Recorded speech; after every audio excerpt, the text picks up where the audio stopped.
საქართველოს სამხედრო გზაზე დუშეთის მუნიციპალიტეტში მდინარე არაგვის მარჯვენა ნაპირზე თვალწარმტაც ბუნებაში აღმართულია ანანურის ხუროთმოძღვრული კომპლექსი. ერთ-ერთი ყველაზე შთამბეჭდავი ისტორიული ძეგლი საქართველოში. ეს ციხესიმაგრე, რომელიც მე-16-მე-17 საუკუნეებში ჩამოყალიბდა, საუკუნეების განმავლობაში მნიშვნელოვან სამხედრო, პოლიტიკურ და კულტურულ ცენტრს წარმოადგენდა. ანანური სტრატეგიულად მნიშვნელოვან ადგილზე იყო აგებული. იგი ჩრდილოეთიდან დარიალის ხეობით მომავალ გზას აკონტროლებდა და იცავდა. სწორედ ამიტომ აქ მდებარეობდა არაგვის ერისთავთა რეზიდენცია. არაგვის ერისთავები ქართლ-კახეთის სამეფოს ერთ-ერთი ყველაზე გავლენიანი ფეოდალები იყვნენ და ქვეყნის პოლიტიკურ ცხოვრებაში განსაკუთრებულ როლს ასრულებდნენ. მათი ძალაუფლება მე-18 საუკუნის შუა წლებამდე გრძელდებოდა.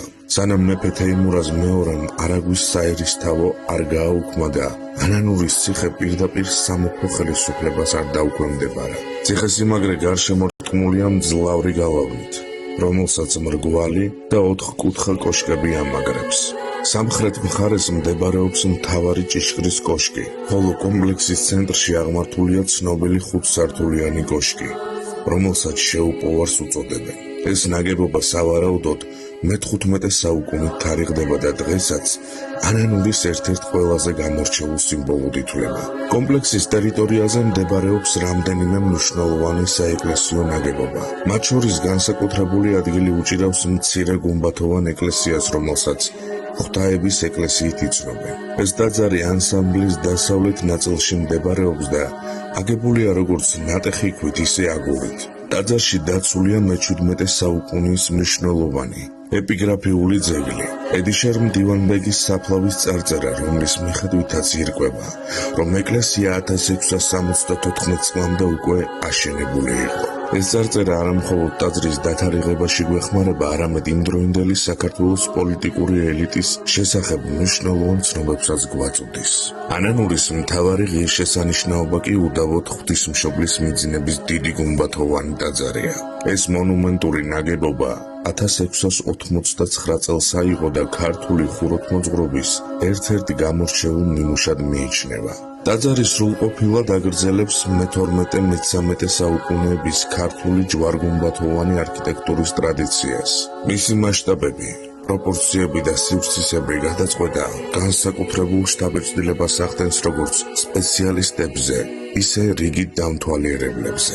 ეკლესიის ინტერიერში ნაწილობრივ შემორჩენილია კედლის მხატვრობა, სადაც გამოსახულნი არიან წმინდა მხედრები, ასურელი მამები და სხვადასხვა წმინდანები. მიუხედავად იმისა, რომ ფრესკების ნაწილები დაზიანებულია, ისინი დღემდე ინარჩუნებენ ისტორიულ და მხატვრულ მნიშვნელობას. ანანურის ტაძარი ცნობილია უნიკალური რელიეფური დეკორით, რომელიც ქართული მონუმენტური ქანდაკების ტრადიციების აღორძინების ერთ-ერთ საუკეთესო მაგალითს წარმოადგენს.